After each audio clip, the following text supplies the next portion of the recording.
Hey, everybody, welcome to another great episode of the Business Builder Podcast. We've got the honor of hosting here Chris Scoville, founder of Improvify. Really excited to dive into financing for contractors and how you can use that to help improve your business. So welcome here, Chris. How are you doing today?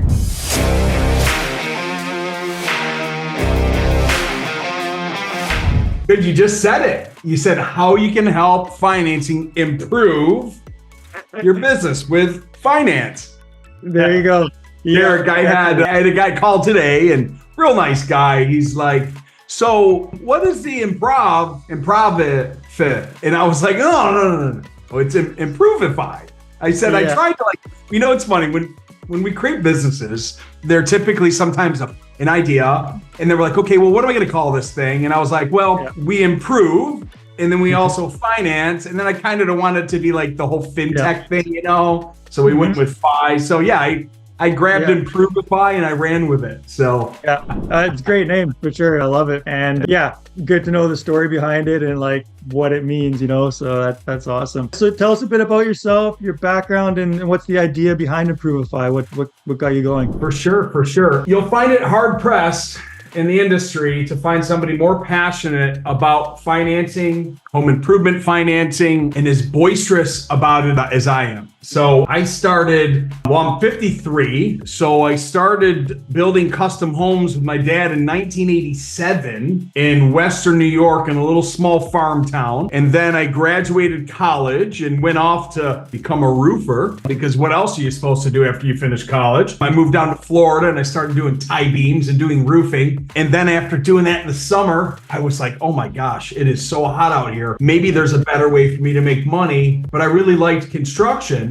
So I got my mortgage license and I got into banking, which led me into construction to permanent financing at 23 years old. And then I started working for banks for many, many years. So now we fast forward to 2024? Yeah. So I've been working with contractors a long time.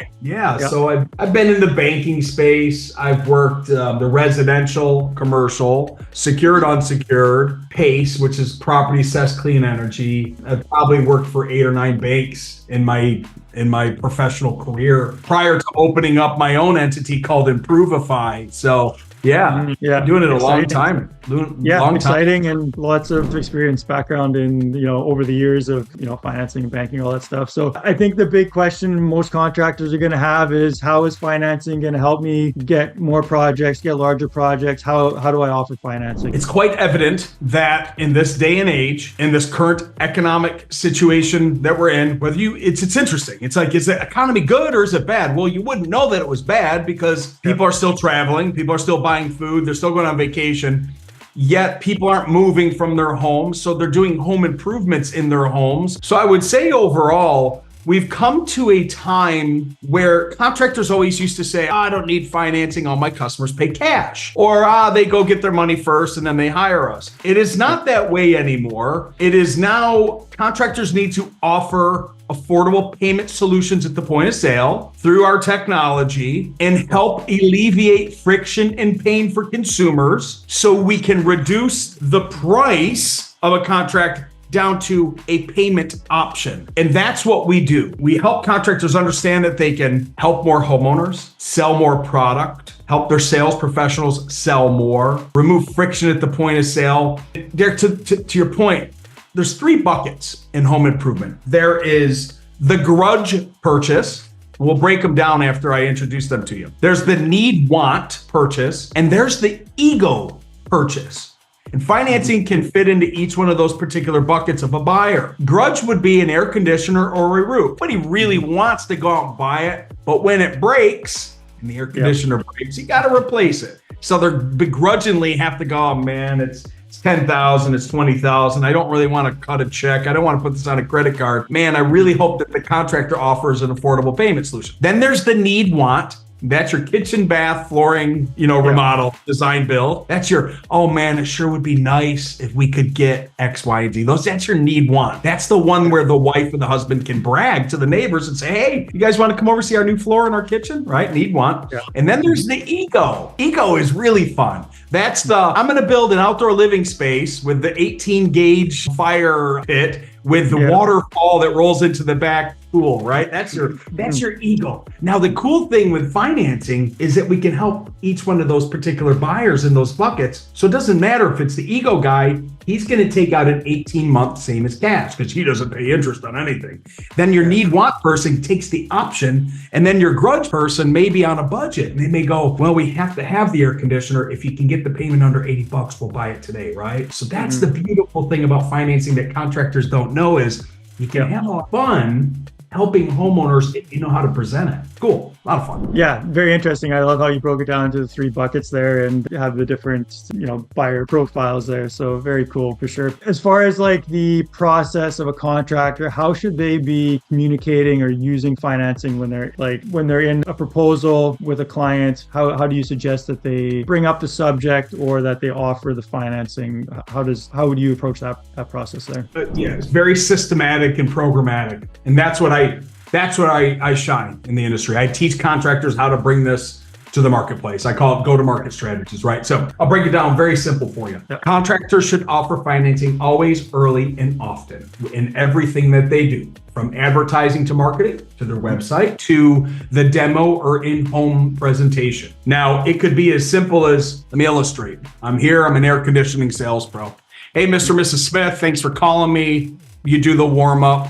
You're connecting with them on some level. So, hey, listen, I'm going to go inspect your air conditioner and check things out. I've got some stuff here and we're going to sit down with my findings. Where can I set this information down? So when I'm done, we can talk about, what the inspection, right? So I'm getting my first yes. And they're going to say, well, geez, Chris, we'll sit down at the dinner table and we'll all talk about it there. Fantastic. I'm just getting the customer to say yes to me, right?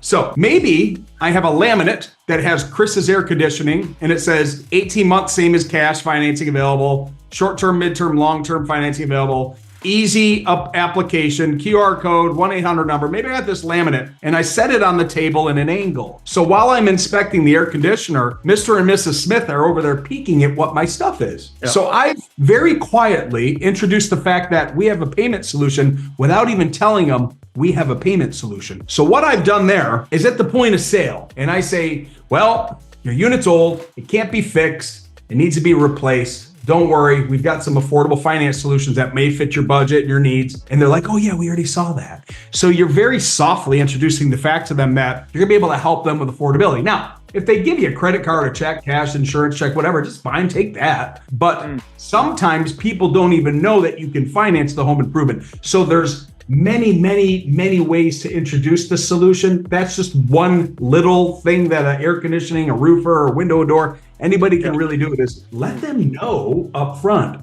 And for please, any contractors listening to me right now, please put it on your website. Have a little tab up there that says financing available, 100% finance available, easy apply, soft credit pull. Because in this day and age on the old Googleator, they will look for you online. They will find your website. And if they don't know that you have financing available, they may search the next person that does. So do not skip it. Build a little finance page and I can show you how to do it. It's very easy. So you can let people know that you have it. Just let people know that you have it and they'll take advantage of it. Yeah, it's an added bonus. And probably the first place most people are going to look is, they're going to search and then they're going to go to your website. So definitely having it right in place there is great. Mistakes, everybody makes them, can be big learning experiences. What's a mistake that you've made in the past or that you see people making that, and like, how did you overcome it and what would you do differently now? Mistakes? Oh my gosh, I'm 53.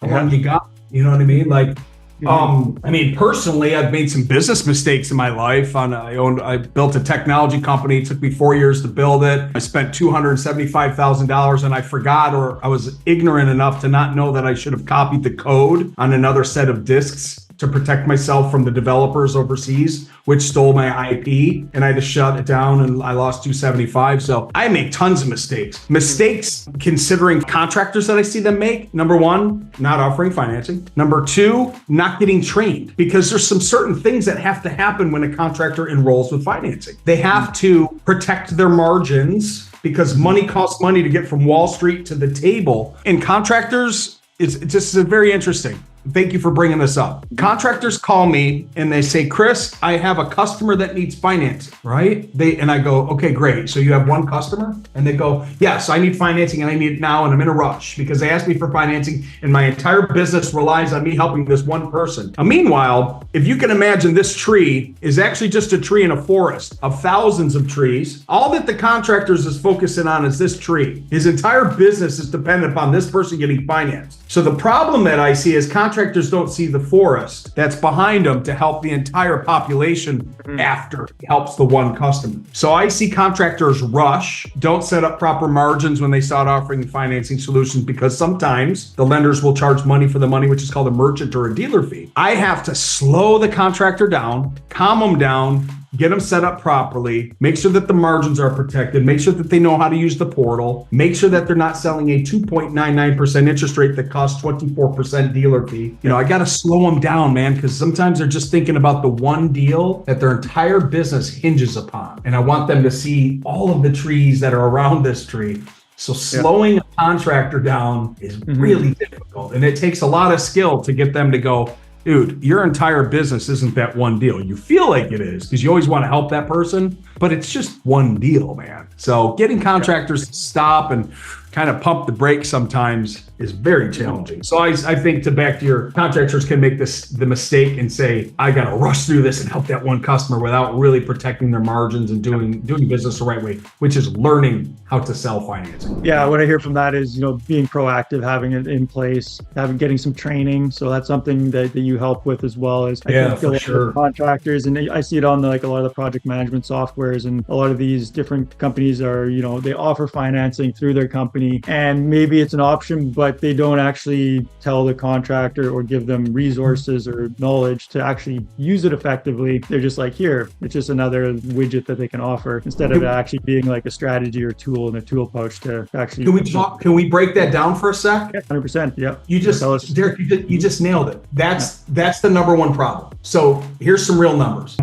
Since January, we enrolled about 500 contractors in a finance lender partner that we have. Out of the 500, about 76 are using it. Yep. That's why I built the consulting program called The Program. Here's a reason why. They're not taking action and they didn't get trained by the lender. So I have to take it upon myself that when these contractors get enrolled, it's time to go to market and take action, because they get caught up, they forget why they even got financing, and they don't use it. It's like buying a tool and not using for a job, right? So it's really important. Any contractors that enroll in financing, I don't care if it's with me or a competitor, get enrolled and then learn how to use it from somebody. Get trained, figure out how to market it, advertise it, speak it, talk it, help people, and use it, because this tool can exponentially help your business grow. So please, if you're thinking about getting into financing, whether it's through me or whether it's through a competitor or another lender, make sure that you get training after you get set up, and make sure your whole organization, Derek, to this point, operations should know what financing is. Sales managers, techs, comfort advisors,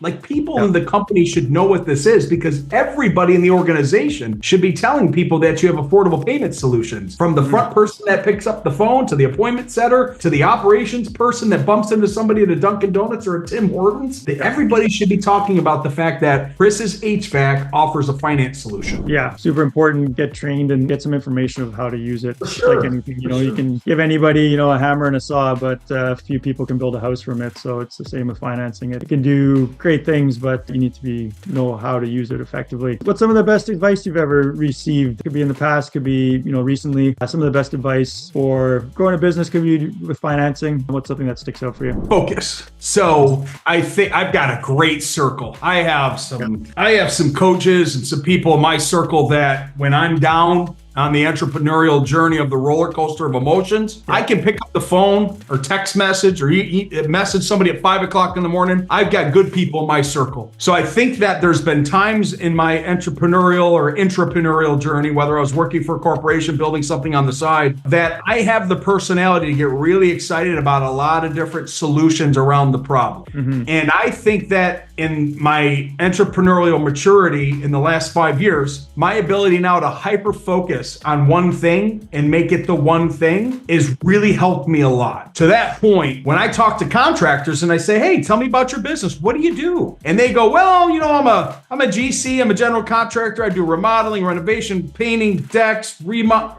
I go, oh boy, we're going to have an interesting conversation. I say, well, what do you do really, really well? And he's like, man, I'm really good at decks. And I say to him, well, why ain't that your one thing? And then we have a nice conversation. Now, sometimes I've been able to pull people in to get them refocused on their one thing and really help them grow exponentially, because I know for sure when I built my software company and I started having too many partners and it did this and it did that, I'd have people call me up, Derek, and go, what are you doing? What is this thing? Now, everybody always knew that I was the finance guy. But when I got off track and started building this software as a solution that did this, integrated with this and all these partners, and it can do this, and it's a lead capture tool, and it helps you connect, convert, and close. And then it's got this integration in here that goes over to Java and a CRM. And oh my goodness, there's a video to company camera. It did so many things. Nobody knew what I did anymore. And one of my guys in my circle, Mike Claudio from WinRate, brought me in and said, Scoville, would you please refocus? He goes, none of us know what you do anymore. And he meant our cohorts that know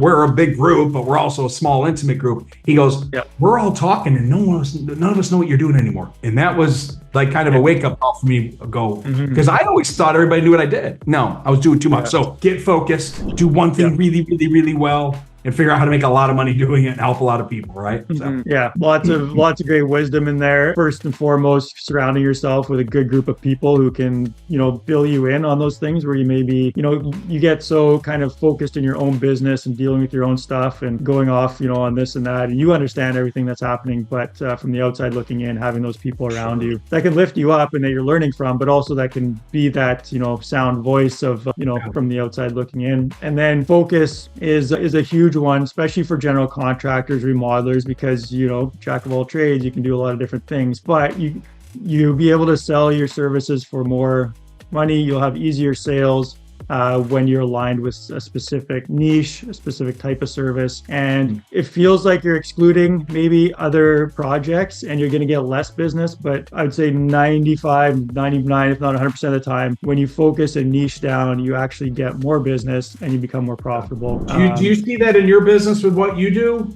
That your guys that are really hyper focused make better money, better margins? Like, do you see that what you do in your work? Definitely. Yeah. So that's usually a pretty early conversation of what are you doing? And it's common where, you've got like a home builder. So they have home building, then they have remodeling, then they have like decks, or they have, this or that. And it's like, people want to take you seriously as a home builder. You need to market and present yourself as a home builder. You can still do, full home remodels, basement remodels, whatever. It's not that you're going to say no to people that want those services, but as far as your marketing and your branding and your core services and your ideal client, you need to be focused on what you want as a company. If that's residential, if that's commercial, if, you're doing small renovations, large renovations, whatever, decks, roofing, this or that, focusing. It aligns with your client. It makes the sales so much easier. It's easier to run a company that way too, because you're not trying to do this, that, and the other thing. It makes just because you're a doctor doesn't mean you can be a podiatrist and a brain surgeon, right? Like, yeah, and if you could, that just means you have to do 3 times the amount of schooling, 3 times the amount of knowledge, 3 times the amount of experience that you need. So and how much capacity at the end of the day do we really have, right? Maybe you're only going to be 50% good as a podiatrist and 50% good as a brain surgeon, where you're really never going to be 100% great at anything. Yeah, and if you boil it down to like sports, like those top guys that are the best at the best, they're making multiples, hundreds, thousands of times more than the new guys or the bench players, right? Because for sure. People pay the big bucks. And it's the same thing. If you're known well for your specific thing and you do it really well, you can charge a lot more and people will want to pay you more because you're an expert. You're the solution to the specific thing that they need. So the sales and closing side of thing, what are like 3 actionable tips that you could tell contractors to help them with their sales and closing more jobs? Sure.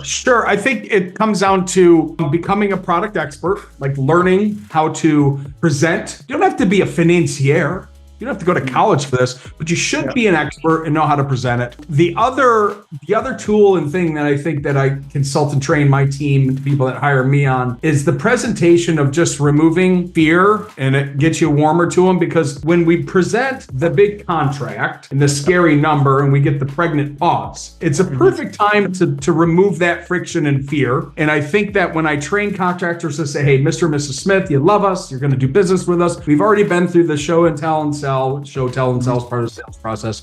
Look, how are you, empathetically, how are you all looking to pay? Were you going to use your money? Or would you like to use mine? Or would you like to use ours? And they'll go, well, what do you mean use yours? Right now I'm breaking some weird ice. Yeah. Well, we've got some financing solutions, and it's a soft credit pull. That means that it won't impact your credit score to see what we can get you approved, because we work with multiple lenders over here. And in 30 seconds in a soft credit pull, I can see what a payment option would be like on something like this for this $10,000 project. Are you interested in applying to see what we can get you? Right? Just, would you like to use your money or ours? Now, they may go, dude, I want the Sky Miles, man. Here's my Amex. Let's go. Because now I'm pressing for a close, but empathetically and softly giving them some options, right? And if they say, well, here's our cash, or here's the insurance check, or, wow, that's interesting. I didn't know that we could finance this air conditioning unit. What do you got? And me as a sales pro, it comes back to education. I better be able to say, well, we've got short-term, mid-term, and long-term with no prepayment penalty. That'll fit your budgets if you have to stay in a budget. Do you have a budget? Right now I'm asking questions, and they go, yeah, we wanted to stay under $200. And meanwhile, you're like, oh, this is only going to be $69 a month, right? So now I'm up here going, this is going to be awesome. When they see 69, they're going to be psyched, right? Or if you'd prefer no interest, same as cash for like 12 months, we have those options too. Let's see what we can get you from the lender. Now, I've done a complete takeaway. So I think that when a contractor can learn to simply say that and empathetically connect with the consumer to reduce the friction or remove it, and to take the big scary number off the table, if they can learn how to speak the language, know the language, answer simple questions to get them into apply, that they're just going to simply sell more. I mean, and that really is it. So get educated and learn how to present it, and then do that soft, empathetic sell, if you want to call it that. It's really kind of a closing technique. I just want to know how the hell you're going to pay me. You're going to pay me. You like me. You've seen my 3,000 projects that I've showed you on a map. You've seen our reviews. We told you on the way in how we were going to earn a 5-star review from you, and that's my goal. I put the booties on my feet so I didn't walk into the house with mud. I put the big mat down that's got my logo on it at the door, and you're like, what the hell was that thing he carried on his shoulder? Because I don't want to bring dirt into your house. I parked my truck on the street because I want to respect your driveway in case there's a leak in my truck or you have a broken septic. I've done all that. I've knocked on the door. I've taken 6 step backs, and I'm smiling. So when you come to the door, I showed up 5 minutes early, not 10 or 15 minutes early, because that's just weird to look at a guy sitting out in front of your house. I've done all the proper steps. The last step is to say, hey, you're going to hire me because you saw how I showed up. How do you want to pay us? My money or yours? This is gold, this is a good presentation here. Yeah, and then it puts the ball in their court. It also it gets them, you're not selling, they're buying, right? People don't want to be sold, they want to buy. They didn't invite you in the house to hang out with you, Howard. They have a problem.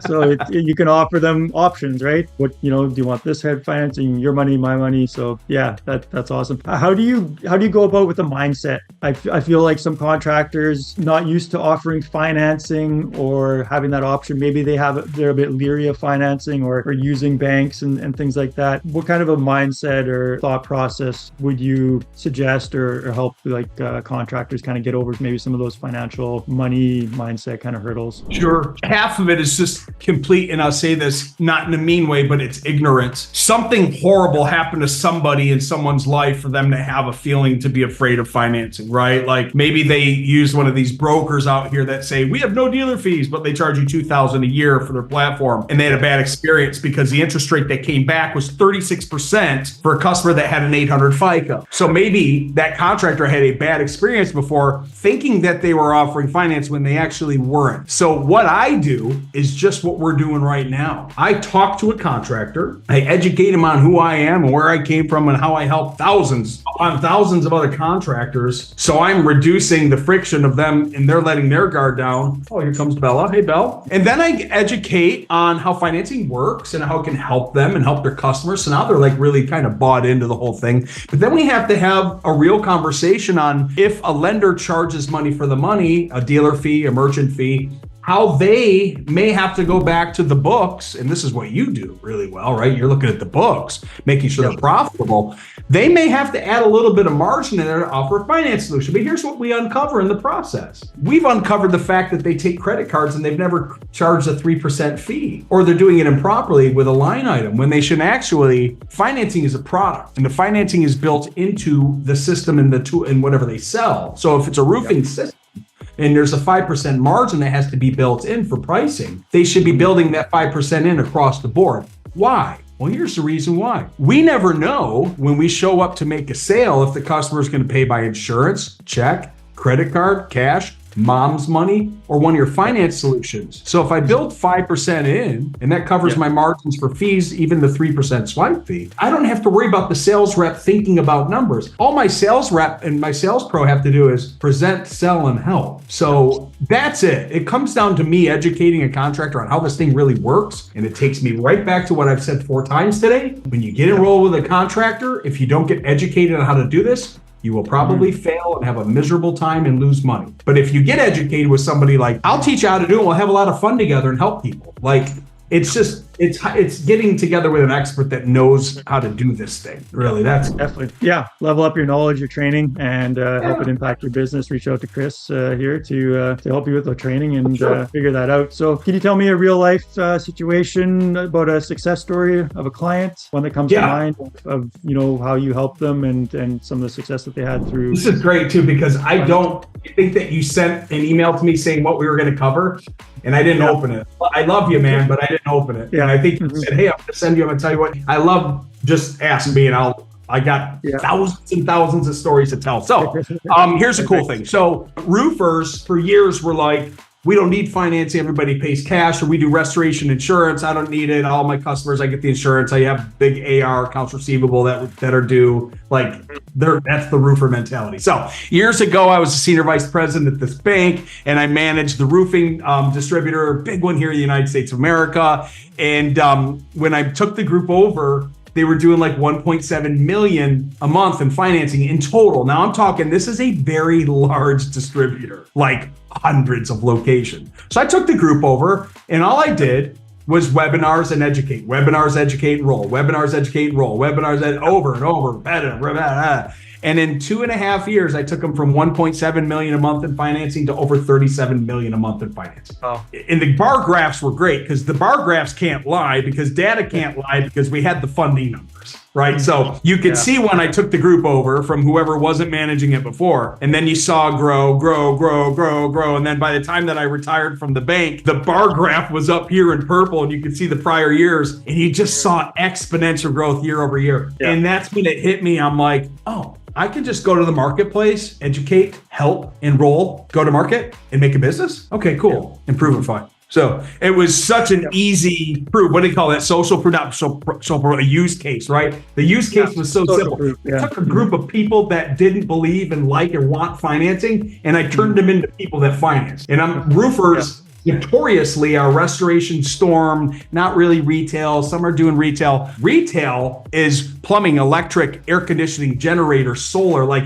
they have to have a payment to sell the thing, or else the people ain't going to buy the thing. Roofing is just notoriously been one of those asset classes where people are like, yeah, you know, we've been saving up for a long time, or let's repair it, or, oh, we got a storm that came in. Here's my insurance check. To take numbers like that and make that, I was like, man, I can accomplish anything now. So yeah, that's inspiring. And it's cool. It's cool stuff. Kudos to you. And definitely, you know, big opportunities there. Exponential growth just through using financing and the training that you have properly. So what's the best way for people to connect with you? They want to learn more about financing and your services and the training that you provide. What's the best way? Sure.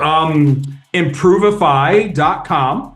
right? There's probably a form on there that they can fill out, and that'll come to the team, and the team can get in touch with Scoville. Or if you're on social media, you can find me, Chris Scoville, or if you're on the Facebook, you can find Christopher Scoville there. So I think any one of the big LinkedIn, the Facebook, to search my name, Chris Scoville. I'm sure we'll put it up here somewhere. Or Improvify. You can get in touch with me, and then I do the same thing. We hop on a call, and I see how I can help you. It's very, very low key. Yeah, definitely. By all means, do yourself and your business a favor. Get in touch with Chris here. We'll drop some links in the description below. So check out the description. Click the links to get connected with Chris. And thanks so much for coming on, enlightening us about financing and everything, how to close more sales and get more business. So appreciate it. It's a blessing. And an honor. It's an honor. I appreciate you actually having me. I love to share this knowledge because I know someone listening will take action and they'll reach out, they'll get enrolled, whether it's with me or someone else, and they'll make this part of the business. So I hope that we really just, at the end of the day, from this particular podcast, helped a couple contractors, help some homeowners